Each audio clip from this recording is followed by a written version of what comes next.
Yes, sir. What's up, everybody? Welcome back to The Run with me, Manny Wilson, all the way from Detroit to Chicago to your speakers and headphones. I appreciate you tuning in to the first interactive sports podcast, a community that makes sure your voice is heard. So if you hear something you agree with, you disagree with, you like or you dislike, go ahead, shoot us a quick take on our voicemail line. That's 219-413-9405. And of course, we'll play it back on our next episode. And then shout out to SeatGeek for sponsoring this episode. Get $20 off your next ticket purchase or your first ticket purchase when you use the promo code The Run Podcast. Now, this code can only be applied for first-time users on the mobile app or website. So I don't know about you, but it's a lot of baseball games and stuff I still plan on going to, checking those out. So use it for tickets or concert tickets or whatever it is you want to do. But go ahead and check that out. Anyway, I wish I could say go to a basketball game, but that's just not going to be the case anymore since you have your NBA champions. The Oklahoma City Thunder are your 2025 NBA champions. SGA, Shai Gilgeous-Alexander, was the NBA Finals MVP, and he also won the NBA regular season MVP award. He joined some elite company as he won Finals MVP and the regular season MVP. He joined Shaq Jordan, who did it 4 times, which is crazy, and also Kareem Abdul-Jabbar. So it's only four players in total who have won the regular season MVP award and also the NBA Finals MVP award. So SGA joined some elite company there. Happy for him, man. They definitely deserved it. But here's a couple stats to keep in mind for this Game 7 and just throughout the series too. So I'll start this, but mainly pertaining to Game 7, here's some stats you want to focus on before I talk about it. Now the Oklahoma City Thunder, they balled out. They did their thing. SGA, he had 29 points, 12 rebounds, 5 assists, and an impressive 1 turnover the entire game. He did have a rough shooting night, shot 29%, but he got the win. That's all that matters. Chet, he had 18 points, 8 rebounds off 75% shooting, so he showed up.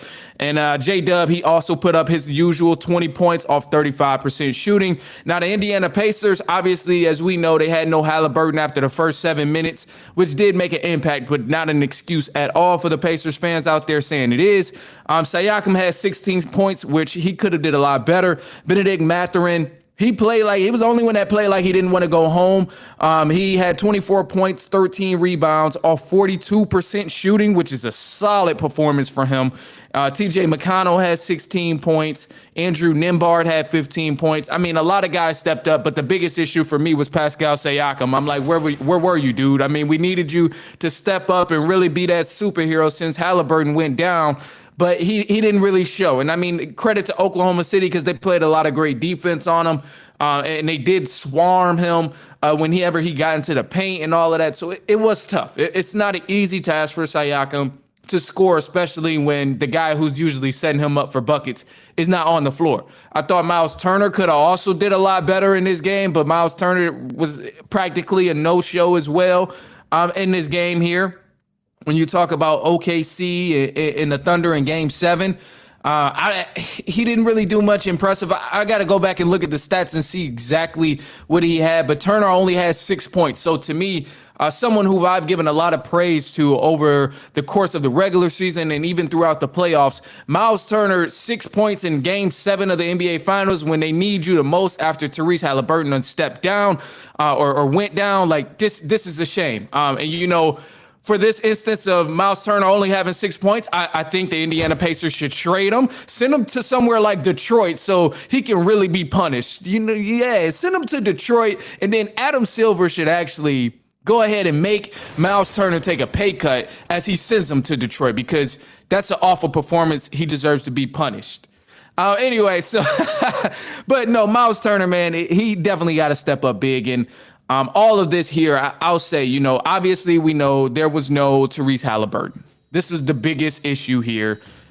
He went down, but it's not an excuse. Anybody who's out there saying, oh, if we had Halliburton, if Hallie never went down, he was on his way to iconic performance. Yeah, we don't know that for sure. The game is based on power runs. When he was in the game, they had a good run. So we don't know exactly what would have happened throughout the game. However, I think it's unfair to say that it wouldn't have been different if Halliburton has played, because anybody who's watched this finals, you clearly understand how Halliburton has affected this team. He's obviously been the one setting the pace. He's been the one that helps with shooting, being able to stretch the floor a little bit, being a guard who can pull it up from deep and just knock down these shots. He creates opportunities for others, which is why we've seen guys like Miles Turner and Siakam kind of wet the bed when Halliburton wasn't there, because he wasn't able to create opportunities for those guys. Those guys are great players, but ultimately they're a great team and an even better team rather than a group of individuals. So they needed someone like Halliburton to go out there and actually set the play up for them and extend the play, create the opportunity for them. So to me, that was a big reason why we didn't see Siakam have a good game after Halliburton went down, or Miles Turner have a good game after Halliburton went down, because he sets those guys up. So we know what Halliburton brings to the game. He's a clutch player as well. And I think it is unfair to say, you know, the game would have been different and Pacers would have won. It's not cool to use that as an excuse. However, you have to acknowledge that the game was slightly altered because of the injury. I personally think Thunder would have won either way, just because, I mean, hey, they were already at home. They're a good team. And these guys are rolling. When Lou Dort is knocking down crazy threes like he was making, what can you do? What can you do? So I never like to play the if game about, if Halliburton was here, if this. Yes, a lot of things that could have happened. Maybe Siakam would have had a better game. Maybe Turner would have had a better game. But at the end of the day, that wasn't the case. And personally, Thunder is still going to be a tough team to beat. I believe Thunder is going to be a tough team to beat anytime you play them at home in Game 7 of the NBA Finals. Like, come on, man. You got to consider that part of it, too. And anyway, you know, I'll say this about Thunder, and then we'll kind of break down another aspect of, you know, SGA winning the Finals MVP and all of that stuff. But you got to really, too, looking at Game 7, I personally didn't think Thunder played their best game. And it's going to sound like I'm hating, but I'm really not, man. They're a great team. They did their thing. And the thing that's really separated the Pacers and the Thunder in this series, the one thing that separated Indiana Pacers and the Oklahoma City Thunder was the amount of turnovers and the ability to take care of the ball, man. Because the Thunder, man, only having 7 turnovers in Game 7 while forcing multiple turnovers from the Indiana Pacers is incredible. In every game that the Thunder has won this series, they've had less turnovers and forced multiple turnovers from the Indiana Pacers. So, like, this is a team, man. They swarm. They play great defense. Obviously, we already knew they were number one coming into the postseason. But man, I mean, this was the biggest difference maker, because you can argue that the Pacers have a deeper roster and a deeper team, and you can argue that head to toe that they're better and this is that, they shoot better, whatever. You can argue a lot of different things that side in the Pacers' favor. But at the end of the day, man, when these guys were on the floor, Thunder was more poised. They took care of the ball. And this ultimately led them to winning the championship. So, I mean, I got to give credit to them, man, because this was amazing basketball, by the way. And this makes me just think about, you know, obviously SGA winning these NBA finals and then becoming the finals MVP. Like I mentioned in the beginning, he's the first player since Shaq to win the regular season MVP and the finals MVP. Jordan did it 4 times, which is just crazy. Kareem did it once as well.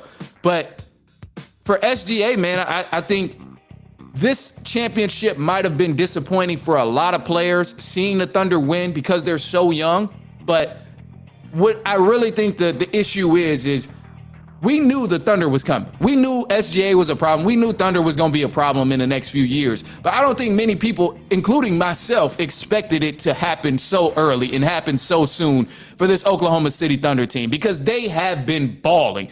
And they clearly, they earned it. I mean, say what you want about their pathway to the NBA Finals, but correct me if I'm wrong, isn't the number 1 seed supposed to have the easiest road to the NBA Finals? They just so happen to take advantage of that. I mean, you can't be mad at them for having people fall down and get injured. Like they were durable, they stayed healthy, and it wasn't like they was doing any type of cheating to rest players and nothing like that. SGA played big minutes, J-Dub played big minutes, Chet played big minutes. All of these guys played big minutes, so you really can't even be mad at the Oklahoma City Thunder at all. But I think the biggest issue is people didn't expect them to thrive this soon, including myself. I didn't even expect it to happen this soon. We knew they was going to be straight in the future. future with all the draft picks that they got from the Clippers and Paul George and stuff. We knew they was going to be straight.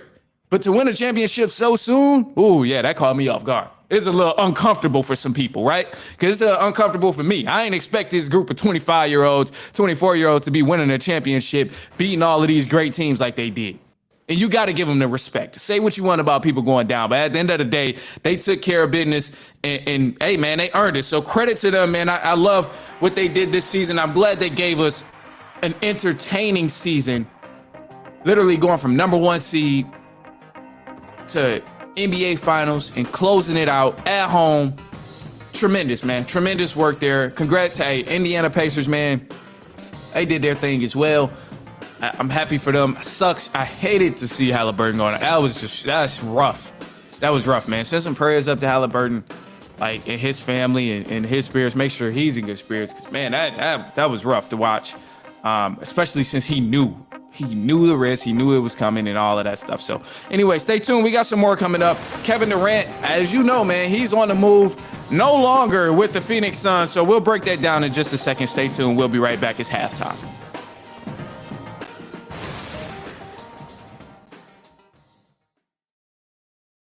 All right, it's halftime. You gotta get your tea. All right, we gotta get the tea, and then let's break down. All right, let's break down this last one. Here we go. Ooh, the Houston Rockets, man, that's crazy. All right, man, so look, the Houston Rockets and the Phoenix Suns, they made a trade. So the Suns, they traded Kevin Durant to the Houston Rockets for Jalen Green, Dillon Brooks, the number 10 pick in the 2025 draft, which is happening, I believe, Wednesday, and a five second round picks going to the Phoenix Suns. So, wow, big trade here. Multiple reports are saying the Phoenix Suns are probably going to get rid of Jalen Green, which, you know, I'm not mad at this point. But I would say looking at it, having some time to really harp down on the trade and look at the details of the trade, I think the Rockets won this trade, man. It's not a bad deal at all. The only thing I dislike about this is that the Rockets moved on from Jalen Green so quick because he is very young. He's only 23, man. He's got plenty of room to develop. Obviously, he's not shooting like the Rockets wanted him to do and like a lot of fans wanted him to do. And his IQ isn't all the way developed like a lot of people want. But the man is 23, man. He still has a huge amount of potential, you know, in his future. So for the Rockets to trade someone who they once considered their star player and their franchise guy, it's a little crazy to me. But the return you get in this situation is Kevin Durant. And a big issue that I thought the Rockets had last year was specifically shooting. I mean, Kevin Durant solves that problem. Kevin Durant immediately shifts the offense. It makes the offense that much more difficult to guard and defend. But not only Kevin Durant, you still have a good blend of young guys there. So this is why I say Rockets won this trade, because, yeah, they got rid of Jalen Green and Dillon Brooks, 2 guys who can't shoot. You add Kevin Durant, and then now you still have Jabari Smith. You still have Şengün. You still have Amen Thompson. You still have Shepard and Whitmore. You still got a lot of guys. You still got Steven Adams over there. So you have a lot of guys on this team that you kept in this trade to get Kevin Durant. So I think it's marvelous. You only got rid of second round picks, which aren't too valuable in the NBA right now. You don't really need your first round pick anyway, since your team was already complete pretty much. And then you get Kevin Durant for a first round pick. I'll take it any day, even if it is Kevin Durant on the back end of his career. This is still Kevin Durant we're talking about. And I'm not saying KD is going to lead the Rockets to a championship and they're going to win 3 rings in the time that he's there for maybe 3 years. But all I am saying here is Kevin Durant damn sure gives you a better chance to win a championship than Jalen Green and Dillon Brooks, without a doubt. Anybody who argues that with me, that Kevin Durant doesn't give the Rockets a better chance to win a championship than Jalen Green and Dillon Brooks, why are you watching basketball? If you seriously believe Dillon Brooks and Jalen Green on this Rockets team could have helped them go win a championship in the near future over Kevin Durant, you got some serious soul-seeking to do in your basketball knowledge. That's all I'm going to say. That's all I'm going to say, man. Because it's wild. I'm so happy for this deal, man. It's great for the Rockets, and I think they're going to benefit from it. Now, the opposing end for the Phoenix Suns, I still don't know what the hell the Phoenix Suns is doing. Yeah, they traded Kevin Durant. I know this has been a conversation that they've engaged in since mid-season. But, bro, I still don't know what the hell they doing because the reports of Jalen Green possibly still being on the move, where the hell is he going to go? Who are you going to get in return? Maybe they trying to get some more picks back. It just looks like a disaster. It looks unorganized. It looks like they have no direction at all. They look like the Chicago Bulls 2.0, Sacramento Kings 2.0, all these teams in the league who's just been in a scramble with no plan. That's what the Phoenix Suns look like right now. And I just feel bad for the Michigander, Devin Booker. Bro, if you have any say to get out of there, you need to get out of there, Devin Booker, because this is just ridiculous, bro. This team, oh, man, I hate to see a great, talented superstar, all his potential go to waste. But all this time, Devin Booker has been playing with Bradley Beal, and the time he spent this year playing with Bradley Beal, it never occurred to you that, damn, as great as Bradley Beal was, all of his potential, all of his talent was wasted in D.C. Devin Booker is literally allowing this same thing to happen to him, but in Phoenix. How haven't you learned a damn thing from the people who made this same mistake before you? Kevin Garnett was another guy, stayed in Minnesota Timberwolves almost a little bit too long. And then he went to the Celtics, had some the great moments and became an iconic figure. But if he would have stayed in Minnesota, it would have been ruthless. He would have been another talented player that went down the drain and didn't really have anything to show for. And Bradley Beal, look, man, a lot of people don't even know how good Bradley Beal because he wasted his time in D.C. for so long. He wasted his time over there with the Wizards for so long. So with Devin Booker, a lot of people, if he don't leave, they're going to start to think he is a trash man. They're going to, oh, he was good. He was solid. He went to one finals. It was fluke. He never went back. Like, the narratives is going to get out of control. So, man, I'm hoping for Devin Booker's sake, I hope he get out of there, man. I hope he get out of there.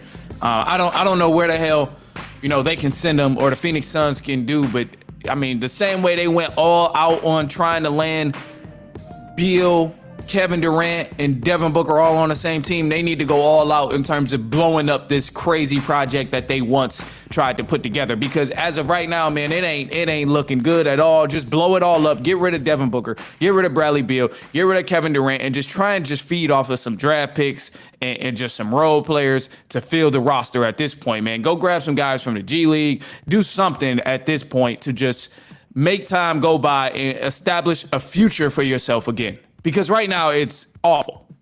Awful. So that's what I think about that trade. But no, nonetheless, man, Rockets definitely won this trade here. Super excited about it. And it's almost like a finesse for the Rockets, for real, because they didn't give up too much. They only got rid of some second-round picks. But we'll see, man. We'll see. Suns got the number 10 pick in the draft. I don't know what they'll do. I think they just need to call their boys over in Brooklyn, the guys who helped them get them in this mess.